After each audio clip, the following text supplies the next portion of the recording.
जय भीम जय भारत डीडी सोलंकी युवा भीम सेना संस्थापक साथियों आ वीडियो ने पण વધુમાં વધુ શેર કરજો।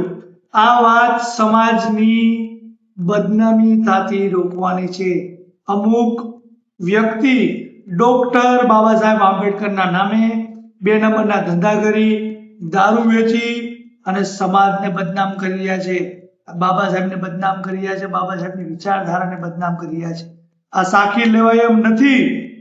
तो આવતીકાલથી એક સિરીઝ બનાવવાનો છું જે આ ડાગલા દલાલો ગદ્દારો છે જે ડોક્ટર બાબા સાહેબ આંબેડકરના નામે જે ધંધા કરી રહ્યા છે બે નંબરના અને એને જે લોકો છાવરી રહ્યા છે એક પછી એક જે જેટલા સામે આવ્યા ને એ તમામને ખુલ્લા પાડવાના છે। મારી સહન કરવાની એક લિમિટ હતી કે ભાઈ ઠીક છે, બોલે છે, રેકોર્ડિંગ વાયરલ કરે છે, માફી માંગે છે, પૂરું फरियाद करी कि भाई पूરું એનું કામ કરે આપણે કરીએ, પણ આ ગંદી નાલીના જે કીડા હોય ને એ કોઈ દી ન સુધરે। બરાબર, આ જે 1400 હોય ને આ ભડવા દલાલો હોય ને એ કોઈ દી ન સુધરે। એનો એક જ રસ્તો છે, એને સમાજમાંથી બહિષ્કાર કરો અને કાયદાની ભાષામાં સમજાવો, બાકી સુધરવાના નથી। એને કોઈ ફેર નથી પડવાનો કે એ જે પ્રવૃત્તિ કરી રહ્યો છે એનાથી સમાજને કેટલું નુકસાન છે। बाबा साहेब ना नामे आंबेडकर भवन बनावी अंदर इंग्लिश दारू वेचे અને છાપામાં જ્યારે રેડ પડે છાપામાં મોટા અક્ષરે લખેલું આવે ડોક્ટર આંબેડકર ભવનમાંથી 400 પેટી દારૂ પકડાણો, 300 બોટલ પકડાણી। આવું કેટલી વખત સાંભળવાનું જોવાનું।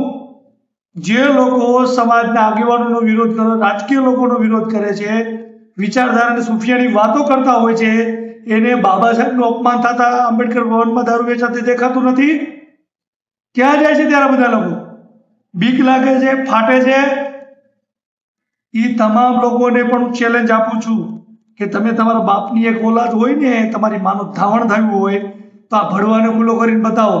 અને હું તો ખુલ્લો કરીને બતાવવાનો છું અને સામે આવી જ ગયો છું। એને જે કરવું હોય ખોટા રેકોર્ડિંગ જે વાયરલ કરવા હોય ને એની તો હું ફરિયાદ કરવાનો છું।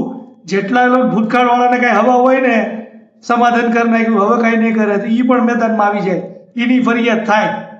અને જેટલા લોકો બદનામીના ધાકધમકીના ઓડિયો વિડીયો વાયરલ કરી રહ્યા છે એ તમામ લોકો કોર્ટની તારીખ ભરવા માટે તૈયાર રહેજો।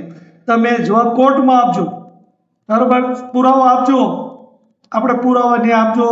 બે ફરિયાદ છે, બીજી હજી કરવાની છે અસામાજિક તત્વો ઉપર અને આડાવડા બીજા કાંઈ થાય એના કૌભાંડે ખોલવાના છે।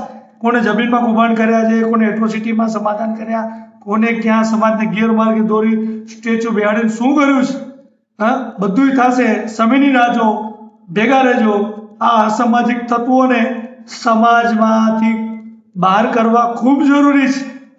ને તો આજે ખોટા દેખાવા કરી, ખોટા આંદોલન કરી, ઉગ્ર આંદોલન કરી, ડેડ બોડીને બહાર લાવીને હોસ્પિટલ ચોકમાં આંદોલન કરી અને સમાજના લોકો પર ખોટી ફરિયાદો કરાવી રહ્યા છે, સમાજના યુવાનોને ગેરમાર્ગે દોરી રહ્યા છે, સમાજના યુવાનોને દારૂ વેચવા માટે મજબૂર કરી રહ્યા છે। આવા લોકોને બાબા સાહેબના સ્ટેચ્યુ બિહાડી લાખો રૂપિયાના વહીવટ કરી રહ્યા છે। એક સ્ટેચ્યુની કિંમત 1,25,000 હોય તેના 3.5 લાખ રૂપિયા। આવું સ્ટેચ્યુ વિચારો, આ બધું વિચારવું પડશે, ખુલ્લા પાડવા પડશે। ગુજરાતના તમામ અનુસૂચિત જાતિના સંગઠનો, આગેવાનો, સોશિયલ મીડિયાના મિત્રો, તમામ લોકો તૈયાર રહેજો, હું પુરાવો આપીશ। હવે તમે નક્કી કરજો, સમાજ, ગુજરાતનો સમાજ નક્કી કરે કે આને સમાજમાં રાખવો કે શું કરવું।